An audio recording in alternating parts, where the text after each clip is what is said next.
Olá, boa noite. Justiça do Distrito Federal condena hacker Walter Delgatti a mais de 20 anos de prisão no caso da Vaza Jato. Presidente Lula desembarca na África do Sul para a cúpula dos BRICS. Criação de moeda comum será um dos temas da reunião. E você vai ver também. Tragédia em Minas Gerais. Polícia abre inquérito para apurar acidente que matou 7 torcedores do Corinthians. Ônibus estava irregular. Rio de Janeiro vai pagar bônus a policiais por apreensão de fuzis. Anúncio é feito em meio a curso de reciclagem de PMs envolvidos em ações violentas. Mais de 65 mil pessoas aguardam para transplante de órgãos no Brasil. É uma das maiores filas dos últimos 25 anos. E olha, começaram agora há pouco as homenagens às 7 vítimas que morreram no acidente com um ônibus que transportava torcedores do Corinthians. O motorista e um passageiro estão internados em estado grave. A homenagem às 7 vítimas reuniu familiares, amigos e integrantes da Gaviões da Fiel em um ginásio de Pindamonhangaba, no interior de São Paulo. 3 mortos eram da cidade. Os outros 4 corpos serão sepultados em Taubaté, São José dos Campos e São Luís do Paraitinga. O senhor Nilton era pai do Renan, que tinha 32 anos. O torcedor era apaixonado pelo Corinthians e fazia aniversário na mesma data do clube, em 1º de setembro. Ele deixou esposa e 2 filhas. Ele falou para minha esposa: mãe, não briga comigo, mas eu estou indo para Minas. Aí minha esposa falou para ele: falar o quê para você, né? Não adianta, né? Só põe oração. Infelizmente aconteceu isso. Um excelente pai, um excelente filho, um excelente marido. Nossa, vai, não tem nem o que falar mais. O acidente foi na madrugada de domingo. 43 torcedores voltavam para o interior de São Paulo após a partida do Corinthians contra o Cruzeiro, em Belo Horizonte. Em um trecho de descida e com muitas curvas, o motorista bateu em um barranco e depois o ônibus capotou. Os resgatistas precisaram usar equipamentos com visão noturna para localizar algumas vítimas. Sobreviventes ouvidos pela Polícia Rodoviária Federal no local afirmaram que o veículo andava em alta velocidade e que o condutor teria gritado que estava sem freio pouco antes da batida. A gente acordou com a gritaria de que estava sem freio. Eu vi o motorista passando rápido por 2 caminhões e 2 ônibus. E aí ele fez a manobra de jogar em cima do barranco. O ônibus ficou destruído, mas já começou a ser periciado. O motorista, que é dono da empresa de transporte, não tinha autorização para fazer viagens interestaduais. O tacógrafo do veículo está irregular há quase 3 anos. A Polícia Civil de Brumadinho vai investigar as possíveis causas do acidente. Não tem sido fácil, mas a gente teve um apoio muito grande do pessoal aqui do ML, o pessoal do Corinthians está ajudando a gente para falar com as famílias. Pelas redes sociais, o presidente Lula lamentou as mortes e disse torcer pela recuperação dos feridos e pela apuração das causas do acidente com o ônibus. O Corinthians e os governadores Tarcísio de Freitas, de São Paulo, e Romeu Zema, de Minas Gerais, também fizeram publicações se solidarizando com amigos e familiares. A tristeza bate a gente porque os torcedores vão viajar, querem estar junto com a sua equipe, torcendo, participando, e de repente um acidente vem e deixa muita gente triste. 7 pessoas seguem internadas. Os casos mais graves são do motorista, que está no CTI, e de um passageiro que a princípio teria que amputar um dos braços, mas passou por cirurgia que afastou o risco. Um policial civil e a esposa dele foram presos depois de uma confusão em um condomínio em Manaus. Os suspeitos atiraram em um advogado e agrediram uma funcionária da vítima.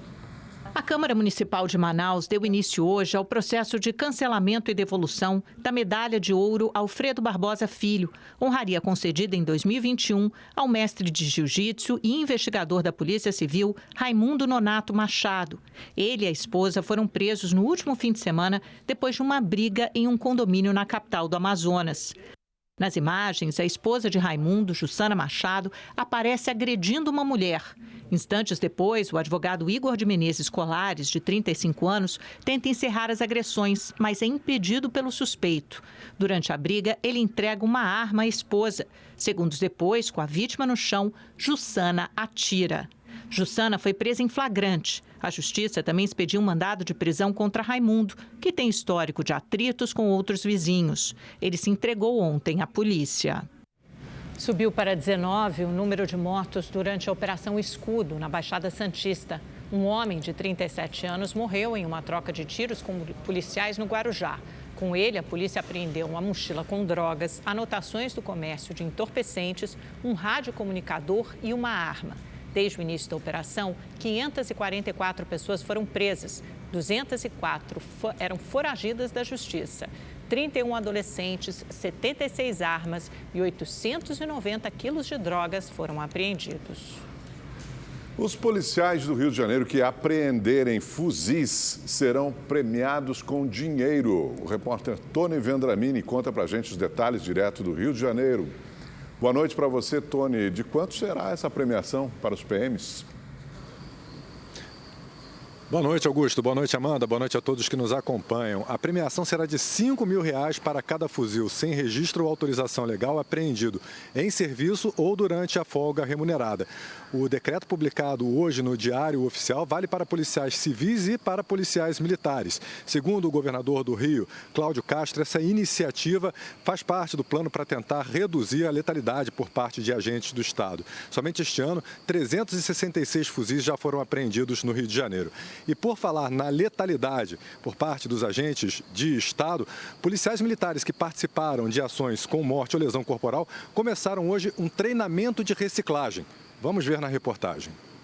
No primeiro dia de treinamento, os policiais que participam da reciclagem tiveram aulas teóricas e práticas de abordagem de motoristas suspeitos. Motorista, desliga o veículo. Desembarque do veículo com a chave na mão. Um dos objetivos é fazer com que os policiais evitem o uso excessivo da força durante uma revista. 70 agentes compõem a primeira turma da reciclagem, que passa a ser obrigatória para todo policial militar que se envolver em ações com morte ou lesão corporal grave. O comandante da unidade a qual o policial efetivamente se envolveu, ele tem 48 horas para matricular o policial para na semana seguinte, na segunda-feira, que ele participe efetivamente desse treinamento de reciclagem. Um curso com duração de uma semana, de regime integral, o policial fica totalmente afastado dos seus trabalhos anteriores, das suas atividades fim, e passa ao longo da semana por 11 disciplinas numa carga horária de 56 horas. O PM que se envolver nesse tipo de ocorrência vai furar uma fila para fazer a reciclagem. É que todos os policiais passam pelo curso periodicamente e no processo de formação. Nesse caso, portanto, o treinamento será apenas antecipado. 16 policiais da primeira turma estiveram em ações de grande repercussão nas últimas semanas, como a operação da Cidade de Deus, zona oeste do Rio, que terminou com a morte de Tiago Menezes Flauzino, de 13 anos. Ele estava na garupa da moto de um amigo quando foi baleado. A família de Tiago diz que os policiais já chegaram atirando. No mesmo fim de semana, Guilherme Martins, de 26 anos, morreu ao ser baleado por um PM na volta de um baile funk na zona sul do Rio. Os policiais disseram que o motorista desobedeceu uma ordem de parar. Poucos dias depois, na Ilha do Governador, Eloá Passos, de 5 anos, morreu ao ser atingida por um tiro de fuzil em casa. No momento, havia uma manifestação contra a morte de Wendel Eduardo, de 17 anos, apontado como traficante. Ele também estava na garupa de uma moto. Os policiais envolvidos nessas ações foram afastados das ruas. Eles estão afastados das ruas por iniciativa da instituição para gerar uma maior transparência e tranquilidade das investigações. Temos uma grande preocupação que a verdade seja esclarecida. E para isso estamos contribuindo com a Polícia Civil, através da diretoria da Delegacia de Homicídios, para que a investigação aconteça e efetivamente se entenda o que aconteceu. Voltamos em 30 segundos.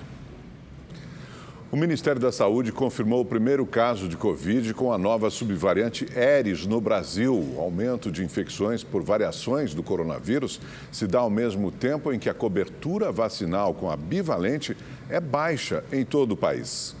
Nos postos de saúde, a procura pela vacina contra a Covid-19 é cada vez menor. Nesta UBS, na zona oeste de São Paulo, por exemplo, a sala de vacina estava vazia e o baixo movimento na recepção era por outros motivos. Vim por atendimento da tosse que eu tô, acho que por causa do ar, essas coisas, né? Eu vim desmarcar minha consulta, porque era para amanhã, que eu tô procurando fazer fisioterapia aqui na UBS. Mas apesar do fim da situação de emergência de saúde pública, a Covid-19 segue contaminando e novas subvariantes surgem a cada dia. A mais nova delas é a EG.5, conhecida como variante Aedes. Identificada em 51 países, ela se tornou predominante nos Estados Unidos e no Japão. A subvariante é uma mutação da Ômicron e preocupa a OMS pela possibilidade de carregar um escape imunológico que facilita as infecções. O Ministério da Saúde confirmou o diagnóstico da subvariante Aedes em uma idosa de 71 anos que já está curada da doença. De acordo com o Centro de Informações Estratégicas em Vigilância em Saúde, a paciente apresentou os primeiros sintomas no dia 30 de julho, quando teve febre, tosse, fadiga e dor de cabeça. Esse é o primeiro caso da nova subvariante registrado no Brasil. O aumento de infecções por variantes da Covid-19 pode estar ligada à baixa adesão à vacina bivalente, desenvolvida para aumentar a imunidade contra as subvariações da doença. Até o momento, ela é considerada uma variante em monitoramento, então ela está sob observação. Nós estamos avaliando no mundo todo, né, as pessoas que estão internando por ela, tendo um caso mais grave, o que ela causa, se ela tem diferença de outras subvariantes, mas até o momento não tem. O que aconteceu até agora é essa capacidade que ela tem de fazer com que as pessoas se infectem novamente, pessoas que já tiveram Covid. Em todo o estado de São Paulo, só 20% receberam a dose extra. No país, a cobertura vacinal da bivalente é ainda menor, só alcançou 15% da população. As nossas vacinas, elas ainda protegem contra a gravidade da doença. Então, é importante estar vacinado porque você se protege contra o desenvolvimento de Covid longa e contra a gravidade, que leva a pessoa à internação e ao óbito. O projeto em um hospital pediátrico em Niterói, na região metropolitana do Rio de Janeiro, tem feito toda a diferença na recuperação dos pequenos pacientes. A equipe médica embarca no mundo dos super-heróis momentos antes da cirurgia começar. Vestido de Batman, Brian foi de motoca para a sala de cirurgia. Os superpoderes ajudam a vencer qualquer medo. Não tenho medo. É na preparação dos pacientes que eles escolhem a fantasia preferida. Tem Capitão América, Hulk, Homem de Ferro e várias outras, para todos os gostos. Qual que você escolhe?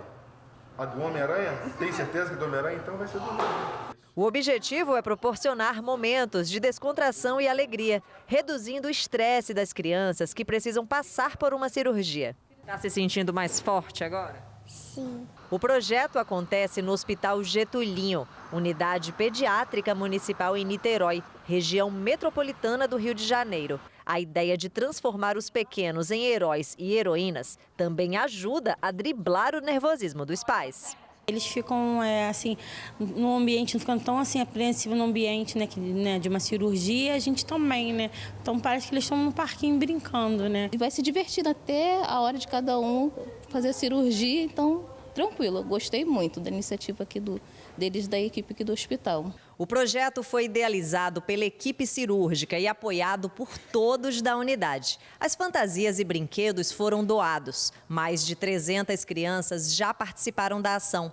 E o resultado tem superado as expectativas. Elas realmente sentem que nós estamos aqui como amigos, né? Isso reflete no pós-operatório, um pós-operatório mais tranquilo, eles acordam muito mais serenas e o tempo de internação é refletido com menor tempo aqui dentro do hospital. A viagem pelo mundo da fantasia está por todo lado, até no uniforme dos profissionais, que fazem questão de entrar na brincadeira. Eles percebem que é um ambiente diferente, eles melhoram desse trauma e a gente percebe muito também na revisão.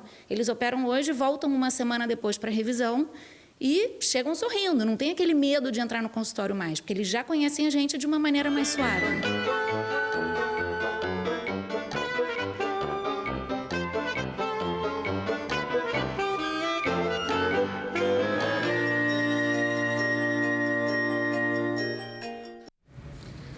A Justiça do Distrito Federal condenou o hacker Walter Delgatti a mais de 20 anos de prisão por invadir contas do aplicativo Telegram. usadas pelo ex-juiz Sérgio Moro e procuradores da Lava Jato. Em 2019, a invasão o tornou conhecido como o hacker da Vaza Jato. O repórter Igor Damasceno está ao vivo em Brasília e traz mais informações para a gente. Nos conte mais sobre essa condenação, Igor. Augusto, boa noite a você, também a Amanda e a todos que nos acompanham ao vivo aqui no nosso Rede TV News.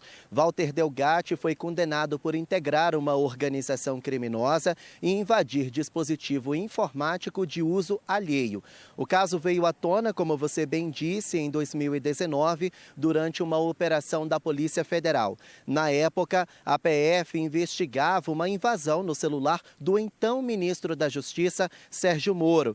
De acordo com as investigações, foi Walter Delgatti que invadiu e divulgou informações contidas no celular de autoridades, entre elas o antigo ministro. As mensagens hackeadas foram trocadas por meio do aplicativo Telegram entre Sérgio Moro e procuradores da época, entre eles Deltan Dallagnol. Nas mensagens, Moro dava orientações sobre a Lava Jato, o que mais tarde fez com que o Supremo Tribunal Federal declarasse que Moro foi parcial no julgamento contra o então ex-presidente Lula. Na decisão da 10ª Vara Federal, outras 5 pessoas também foram condenadas por integrarem a mesma organização criminosa que Delgatti. Augusto, Amanda.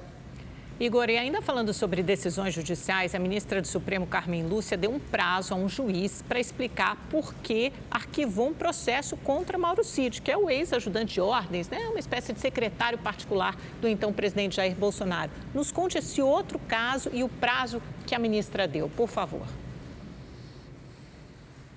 Olha só, Amanda, a ministra Carmen Lúcia deu um prazo de 48 horas para que o juiz Antônio Cláudio Macedo Silva explique o motivo desse arquivamento. Mauro Cid foi acusado por parlamentares da CPMI do 8 de janeiro de abuso do direito ao silêncio. Quando foi prestar depoimento na comissão, Mauro Cid conseguiu na justiça o direito de permanecer calado em perguntas que poderiam ser usadas contra eles. No entanto, o ex-ajudante de ordens de Jair Bolsonaro não respondeu nenhuma pergunta durante 7 horas de depoimento. Ele sequer respondeu quantos anos tinha. O silêncio irritou os parlamentares que acionaram a justiça. O arquivamento feito pelo juiz Antônio Cláudio Macedo também foi alvo de reclamação dos parlamentares. E agora o juiz tem até quarta-feira para prestar satisfações ao Supremo Tribunal Federal. Voltamos ao estúdio. Perfeito, obrigado, Igor. O ministro da Justiça e Segurança Pública, Flávio Dino, afirmou que as investigações da Polícia Federal que envolvem o ex-presidente Jair Bolsonaro são isentas e que não há perseguição. A declaração foi dada em Belo Horizonte, onde o ministro anunciou o repasse de recursos e equipamentos às forças de segurança do Estado. O evento foi no novo hangar da Polícia Rodoviária Federal, no aeroporto da Pampulha. O espaço foi inaugurado hoje. Flávio Dino estava acompanhado do ministro do Desenvolvimento e Assistência Social, Wellington Dias, e de diversos políticos. O governador de Minas Gerais, Romeu Zema, do Partido Novo, não compareceu. No discurso, Dino falou sobre a ausência. Lamento muito ele não ter podido estar aqui hoje. A determinação do presidente Lula é essa. Nós não fazemos discriminação contra ninguém. Então diga a ele que ele não pôde me servir pão de queijo aqui, mas eu estou esperando ele lá para Minas Gerais poder ter o tratamento que merece. Na visita a Belo Horizonte, o ministro Flávio Dino anunciou o repasse de quase 40 milhões de reais do Fundo Nacional de Segurança Pública para Minas Gerais. Diversos municípios do estado serão beneficiados. Os recursos vão ser destinados principalmente ao programa Escola Segura e a espaços de apoio a mulheres vítimas de violência. A cerimônia marcou também a entrega de viaturas para as forças de segurança de Minas. Em entrevista, Dino falou sobre as investigações envolvendo o ex-presidente Jair Bolsonaro. Cabe a mim garantir ao povo brasileiro, especialmente à população de Minas Gerais, que a investigação é técnica, séria, isenta e ela está sendo bem conduzida no sentido de não haver nenhum tipo de interferência externa. nem no sentido de haver perseguições, nem no sentido de haver proteções. Flávio Dino foi questionado também sobre a possibilidade de apreensão do passaporte de Bolsonaro, investigado pela suposta venda de joias pertencentes ao Estado brasileiro. Nós podemos, de fato, em algum momento haver esse pedido, mas agora não há. E comentou sobre a possibilidade de um pedido de prisão contra Bolsonaro. Nós temos investigações em andamento, múltiplas, em que ele é citado, referido. Claro que a Polícia Federal, até esse momento, não fez esse pedido, porque as apurações estão em andamento. Não cabe a mim antecipar o que vai acontecer ao fim de uma investigação. Dino disse ainda ser mentira que o Ministério da Justiça não disponibilizou todas as imagens existentes dos ataques à sede dos três poderes no dia 8 de janeiro. As imagens que estão nos inquéritos da Polícia Federal já foram entregues. Se houver outras imagens, serão entregues do mesmo jeito, porque nós não temos nenhum problema com transparência, porque nós somos vítimas. Nós fomos vítimas de crimes. Nós fomos vítimas de uma vil tentativa de golpe de Estado. E hoje o Ministério da Justiça autorizou o envio da Força Nacional de Segurança Pública ao Acre para apoiar as ações de combate aos incêndios florestais e às queimadas. O reforço será válido por 90 dias. O Supremo Tribunal Federal concluiu a análise da denúncia apresentada pelo Ministério Público contra a deputada federal Carla Zambelli. Por 9 votos a 2, os ministros decidiram torná-la ré por porte ilegal de arma de fogo e por constrangimento com o uso de arma. Em outubro de 2022, na véspera do segundo turno das eleições, Carla Zambelli discutiu com um apoiador do presidente Lula e depois o perseguiu com uma pistola pelas ruas. Além da condenação, a Procuradoria-Geral da República pediu que o STF multe a deputada em R$100 mil por danos morais coletivos e cancele o porte de arma de Zambelli. Apenas os ministros André Mendonça e Nunes Marques votaram contra. O governador do Distrito Federal, Ebanez Rocha, prestou depoimento no Tribunal Superior Eleitoral em uma ação que investiga supostos abusos de poder político e econômico da chapa do ex-presidente Jair Bolsonaro e do candidato a vice Walter Braga Neto. O TSE quer saber a origem de mais de R$3 milhões usados no 7 de setembro do ano passado. Eles também são questionados sobre o uso de recursos públicos na cerimônia e desvio de finalidade das comemorações. O TSE ouviu o governador Ebanez Rocha na condição de testemunha. Amanhã a corte vai ouvir o governador do Rio de Janeiro, Cláudio Castro. Os irmãos acusados de roubar, matar e queimar uma família no ABC Paulista em janeiro de 2020 confessaram os crimes durante o julgamento hoje em Santo André. A repórter Estela Freitas está lá e traz os detalhes ao vivo para a gente. Boa noite para você, Estela. Em que fase está o julgamento? Oi, Augusto, uma boa noite a você, boa noite a todos. O julgamento está no momento de intervalo agora. De acordo com o Tribunal de Justiça, termina ainda hoje, mas sem uma previsão de horário. Os irmãos Juliano Oliveira Ramos Júnior e Jonathan Fagundes Ramos confessaram os crimes de roubo, homicídio e ocultação de cadáver. O júri popular começou por volta das 10h30 da manhã. Seriam ouvidas 12 testemunhas, mas as partes dispensaram todas, fazendo apenas os interrogatórios com os réus. Primeiro acusação e depois defesa, com direito à réplica e tréplica. Mais tarde, ao final, o Conselho de Sentença vai se reunir para votar os quesitos e tomar a decisão final. O crime foi em janeiro de 2020, com a participação de outras 3 pessoas que já foram condenadas pelos crimes em junho desse ano. Entre elas, a filha do casal assassinado. O irmão dela também foi morto. Somadas as penas destes já condenados, até agora já são mais de 190 anos de prisão. Augusto, Amanda. Obrigada, Estela. O presidente Lula chegou hoje a Joanesburgo, na África do Sul, onde participa do primeiro encontro presencial dos BRICS depois da pandemia. Entre os temas discutidos estarão a criação de uma moeda comum, a inclusão de novos membros no bloco e a guerra na Ucrânia. O presidente estava acompanhado da primeira-dama Janja da Silva e da ex-presidente Dilma Rousseff, que atualmente comanda o Banco do BRICS. O brasileiro foi recebido pela ministra sul-africana das Relações Internacionais, Naledi Pandor. Em seguida, Lula cumprimentou o corpo diplomático e militar brasileiro lotado no país. e acompanhou uma apresentação cultural de um grupo de danças e músicas sul-africanas. É a primeira grande viagem do presidente Lula ao continente africano no atual mandato.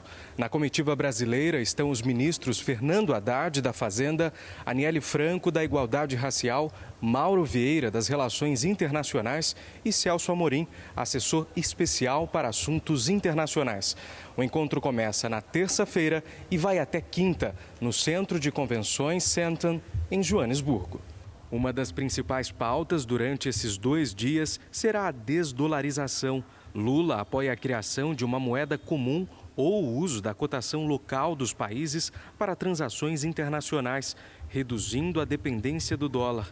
Os países do BRICS buscam diminuir a influência dos Estados Unidos e do G7, o bloco dos países mais industrializados do planeta, e devem discutir um maior multilateralismo.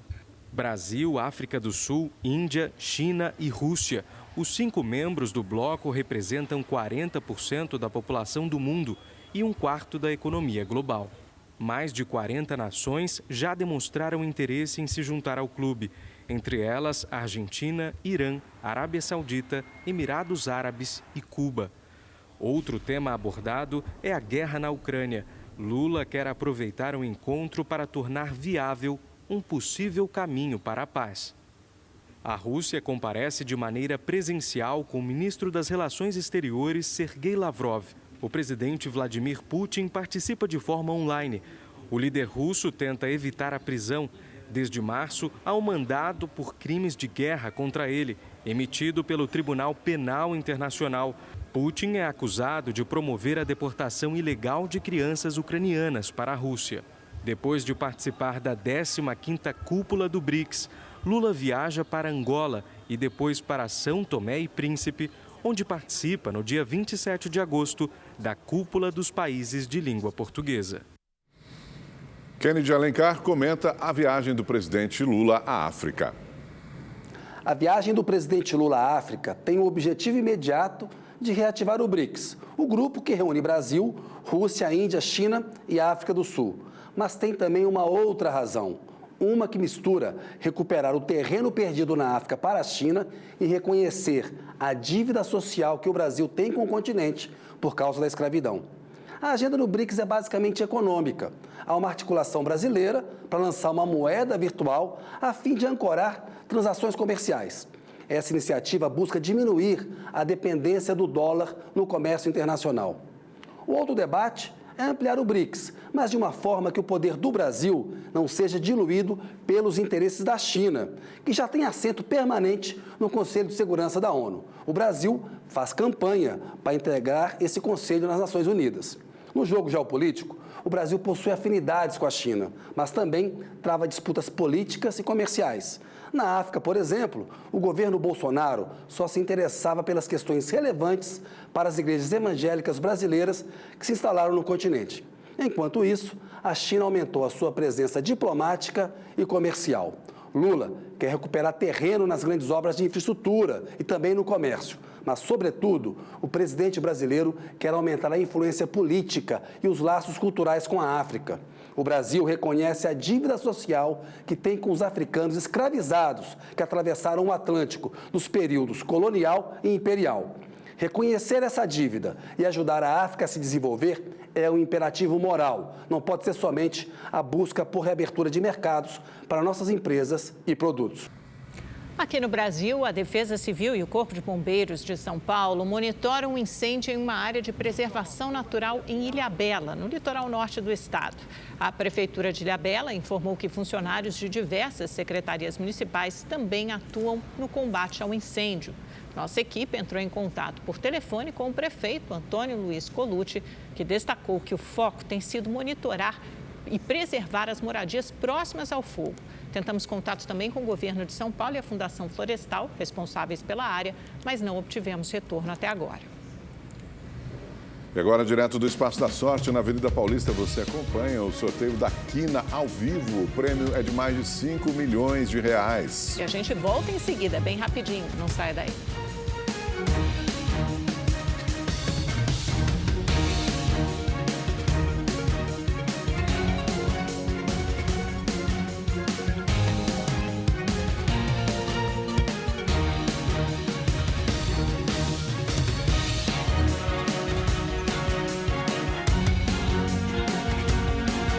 O Supremo Tribunal Federal formou maioria para proibir que os municípios façam a remoção forçada de pessoas em situação de rua. Vamos a Brasília conversar com a repórter Maria Ferreira, que tem mais informações.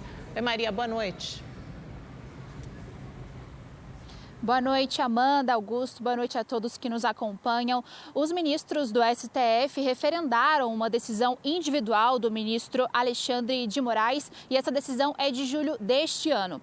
O ministro é relator de uma ação movida pelo Movimento dos Trabalhadores Sem Teto e por partidos políticos que argumentam que essa população em situação de rua é submetida a condições desumanas por omissão das autoridades. Na decisão, além de proibir a remoção, Alexandre de Moraes ainda dá um prazo de 120 dias para que os governos federal, dos estados e dos municípios criem uma política nacional para essa parcela da população. Ele ainda proíbe o recolhimento forçado de bens e pertences e também a construção de barreiras físicas nos locais em que essa população em situação de rua costuma ficar, que é aquela chamada arquitetura hostil.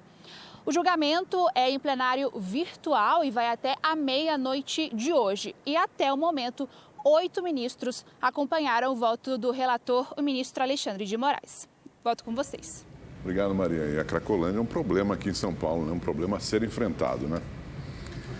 Com a reforma tributária aprovada na Câmara, o Senado tem agora a missão de fazer os ajustes finais no texto. Um dos pontos importantes é a alíquota do IVA, o Imposto sobre Valor Agregado. Hoje, o presidente do Senado, Rodrigo Pacheco, disse que a casa propõe estabelecer um teto para o imposto e defendeu menos isenções. O evento aconteceu na sede da Fiesp, em São Paulo, e também contou com a participação do presidente da Câmara dos Deputados, Arthur Lira, e do secretário extraordinário da Reforma Tributária do Ministério da Fazenda, Bernard Api. Rodrigo Pacheco falou sobre a alíquota do IVA, Imposto sobre Valor Agregado, que será estabelecida pela reforma tributária. Pacheco disse que para se ter uma alíquota menor, é necessário reduzir as isenções. Quanto menos isenções tivermos, melhor será.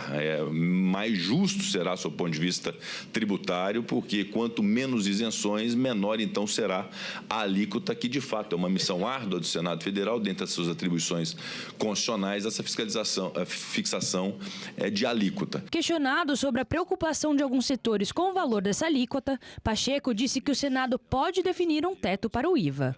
O que eu tenho defendido, que me parece ser também a ideia do relator, o senador Eduardo Braga, é que já na reforma constitucional, que depende depois de uma lei complementar para se colocar em prática o sistema tributário novo, se tenha um teto de alíquota. O Eduardo tem falado no teto e eu acho isso importante de fato. O presidente da Câmara dos Deputados, Arthur Lira, defendeu o controle das despesas públicas e falou que Congresso e governo devem sempre debater despesas. Ele também defendeu a reforma administrativa e pediu atenção do Executivo para o tema. A Câmara tem uma PEC da reforma administrativa votada na sua comissão especial e nós precisamos de todo o apoio externo e interno. Nós vamos precisar que o governo se debruce sobre esse tema em algum momento para que a gente possa não tirar direito de ninguém, não mexer em direito adquirido de ninguém, mas projetar um futuro onde a despesa esteja controlada. Os aposentados e pensionistas do INSS vão pagar menos nas futuras operações com crédito consignado. O limite de juros passou de 1,97% para 1,91% ao mês para as operações com desconto em folha de pagamento. Já o teto dos juros para o cartão de crédito consignado caiu de 2,89% para 2,83%. O ministro da Previdência Social, Carlos Lupe, disse que pretende propor novas reduções no teto do consignado à medida que a Selic cair. A Secretaria Nacional do Consumidor pediu explicações à agência de viagens 123 Milhas. O objetivo é esclarecer o cancelamento de pacotes de viagem e a emissão de passagens para embarque previsto entre setembro e dezembro. A empresa recebeu um prazo de 2 dias para esclarecer como os consumidores vão ser ressarcidos. A Secretaria informou que, se forem identificadas irregularidades nos ressarcimentos, vai ser aberto um processo administrativo que poderá resultar em sanções à empresa. Voltamos em 30 segundos. E o Rede TV News desta segunda-feira fica por aqui. Obrigado pela sua companhia. Uma boa noite. Amanhã nos encontramos, 7h20 da noite. Esperamos por você. Até lá, uma ótima noite.